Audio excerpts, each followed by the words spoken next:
Hi friends, ఈరోజు వీడియోలో మన రెసిపీ మాగాయ. అదేంటి మాగాయ అంటే ఎర్రగా ఉండాలి కదా, పచ్చగా ఉంది అనుకుంటున్నారా? అదే ఈరోజు స్పెషల్ మైమరిపించే పచ్చ మాగాయ. ఈ మాగాయని పచ్చకారంతో చేస్తారు. దీన్ని గొల్లప్రోలు కారం అని కూడా అంటారు. ఎక్కువగా తూర్పుగోదావరి జిల్లాలో దొరుకుతుంది ఈ కారం. ఇది చూడటానికి పసుపులాగా పసుపు రంగులో ఉండి కొంచెం ఘాట్ ఎక్కువగా ఉంటుంది. ఈ కారంతో పచ్చావకాయ కూడా చాలా బాగుంటుంది. మన ఛానల్లో కోనసీమ స్పెషల్ పచ్చావకాయ అని ఉంది, చూడండి. ఈ పచ్చకారంతో చేసిన ఆవకాయ కానీ మాగాయ కానీ మామూలు వాటికన్నా కొంచెం టేస్ట్ డిఫరెంట్గా ఉంటుంది, చాలా బాగుంటుంది. మరి ఇప్పుడు ఎలా చేయాలో చూద్దాము. ముందుగా పుల్లగా గట్టిగా ఉండే మామిడికాయలు తీసుకోవాలి. తీసుకుని ఒక 10 నిమిషాలు నీళ్ళలో నానబెట్టి శుభ్రంగా కడగాలి. కడిగిన తర్వాత ఒక పొడిగుడ్డ మీద పెట్టి ఆరపెట్టుకోవాలి. తడి లేకుండా ఆరపెట్టాలి. ఇలా బాగా ఆరిన కాయల్ని ఇప్పుడు మనము తొక్క తీసుకోవాలి. తొక్క తీసిన మామిడికాయల్ని ఇలాగ మాగాయ ముక్కల కింద తరుక్కోవాలి. నేను ఇక్కడ 2 రకాల కింద తరిగాను. ఇవేమో కొంచెం సన్నగా పొడుగ్గా ఉన్నాయి, ఇవేమో కొంచెం వెడల్పుగా ఉన్నాయి. మనం ఎలాగైనా తరుక్కోవచ్చు.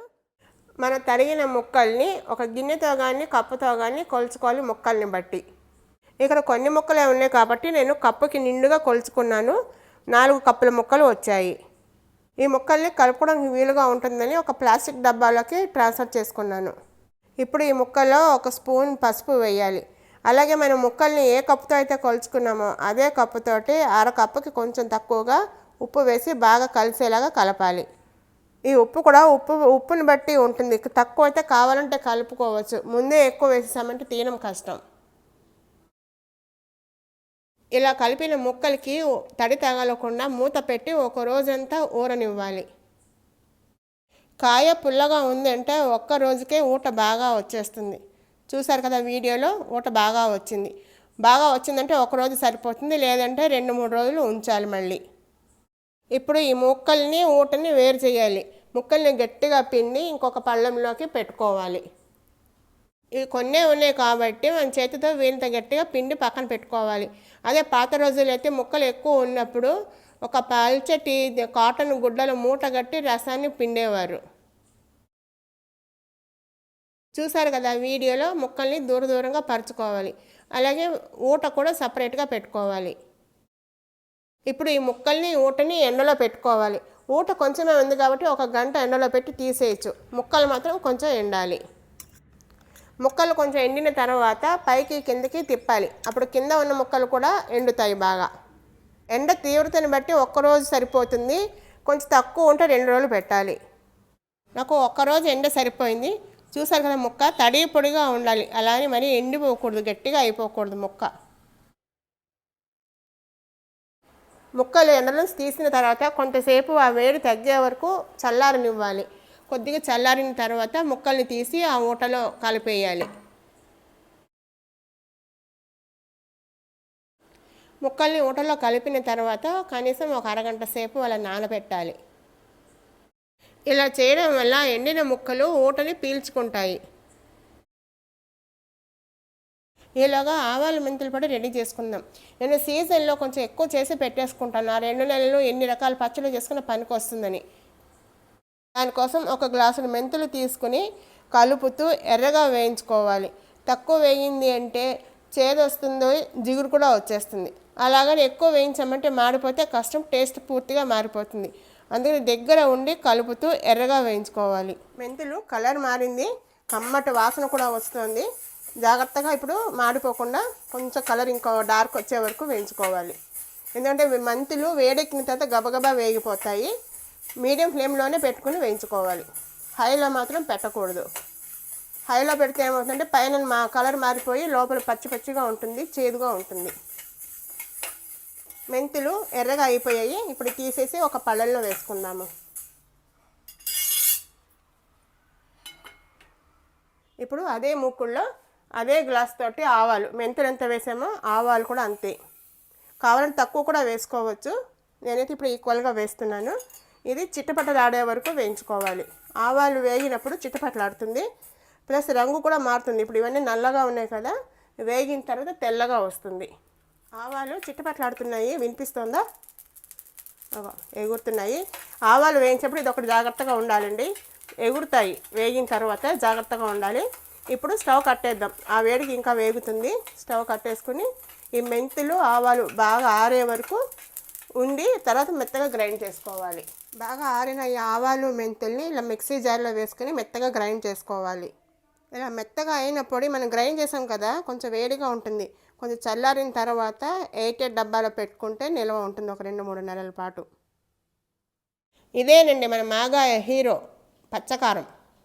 మీకు ఈ కారం దొరికితే కనుక ఒకసారి ఖచ్చితంగా ట్రై చేయండి. ఆవకాయ కానీ మాగాయ కానీ చాలా బాగుంటుంది. ఇప్పుడు మనం మామిడికాయ ముక్కలు ఏ కప్పుతో అయితే కొలుచుకున్నామో అదే కప్పుతోటి 1 కప్పు కారం వేయాలి. కానీ ఇది కొంచెం కారంగా ఉంటుందని చెప్పాను కదా, అందుకని కొంచెం తగ్గించి వేసుకొని కావాలంటే మళ్ళీ వేసుకోవచ్చు. కారం ముక్కలన్నిటికీ పట్టేలాగా బాగా కలపాలి పైకి కిందకి.